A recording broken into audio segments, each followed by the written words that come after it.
Magandang araw, basketball fans. Pausunod pa ako sports at nandito po si Homer Says. Homer Saison. Naku, breaking news tayo ngayon. Meron tayong exclusive na balita. Ano kaya ito? Dahil ako nasa labas ng bahay, sabi ni Homer, kailangan natin ilabas ngayon. Homer, ano ba yung ating exclusive balita?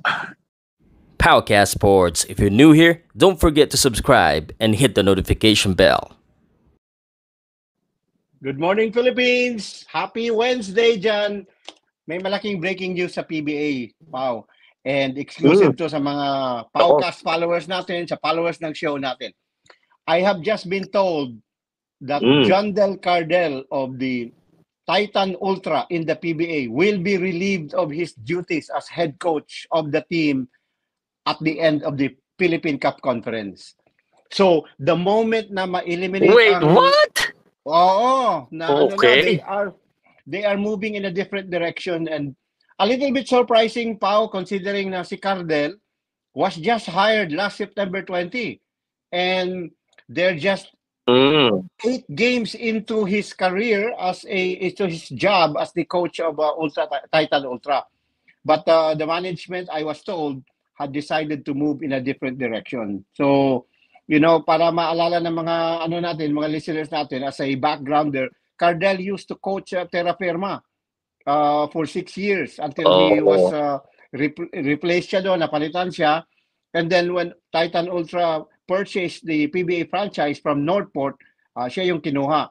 But then apparently, hindi sila satisfied sa performance kasi nga papalitan at the end of the conference. So yun. Tapos yung... To be honest, si Homer satisfied. But Homer, parang Terra Firma yung performance na dinala niya eh. No disrespect, pero yun talaga yung... Yes, yung record kasi niya eh. Yes, So, yung record kasi niya. Record Pero niya is hindi mo man naman, hindi mo man lang, pinagbigyan. Parang yatang mabilis naman yata masyado itong pagpapalit. Well, I think, you know, management hindi niyan basta-basta magpalit eh, 'di ba? So I think they did their due diligence and you know, they saw enough. So lahat ng mga detalye makikita nila, isusulat ko sa spin.ph. Pero you know, we broke the news here. Tapos lahat ng mga detalye, pati na yung kapalit ni Cardel. Alam mo ba, ang kapalit ni Cardel, isang very famous former PBA player na naglalaro ngayon sa MPBL. Yun. So lahat ng mga detalye, kunin nyo sa spin.ph. I will post the story shortly and doon natin malaman ng lahat ng mga detalye. But right now, the meat of the story, John Del Cardel out at Titan Ultra as head coach at the end of the conference. Pao? Baka naman, hindi naman parang Bryce Hernandez yung presyo niyang bagong kapalit. Hindi. Ay, ito bagong kapalit kasi alam mo, itong bagong kapalit, hindi masyadong experience compared kay Cardel. Cardel at least has been coaching. Itong bago, hindi masyado ang coaching experience niya. But, you know, he was a point guard. So, nakita nila, maybe he would be good with more player relationships and all that stuff.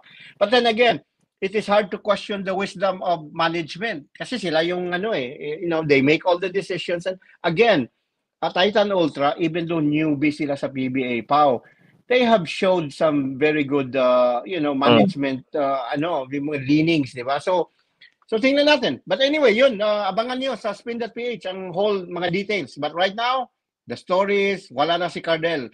Mawawala na, talsik na, Homer, bago kita pakawalan ha. Yes. Bago kita pakawalan, sure na to ha. Final na to. Baka naman biglang manalo, pwede pa niya masave yung trabaho niya. No, 100% signed, sealed, and delivered. Resource natin unimpeachable. So, again, lahat ng mga detalye makuha natin sa spin.ph at saka sa show ko mamaya dito sa Powercast Sports. 9 o'clock tonight, makasama natin ang GM. Oo nga pala. Ayan, abangan nila. Oo, di ba? Makasama natin si Aldrian Anglim, yung GM ng Titan Ultra. So, I think this, alam mo naman pa, hindi naman sa magyabang tayo. You know, yung breaking news natin, hindi naman tayo nagbe-break kung hindi natin talaga na-verify. So, anyway, see you later tonight, Pao. Alright. Homer Says Show, episode 6 tonight, 9 p.m. Salamat, Sir Homer. Grabe yung pasabog mo. Mamayang gabi may pasabog tayo. Thank you. Good morning, Philippines.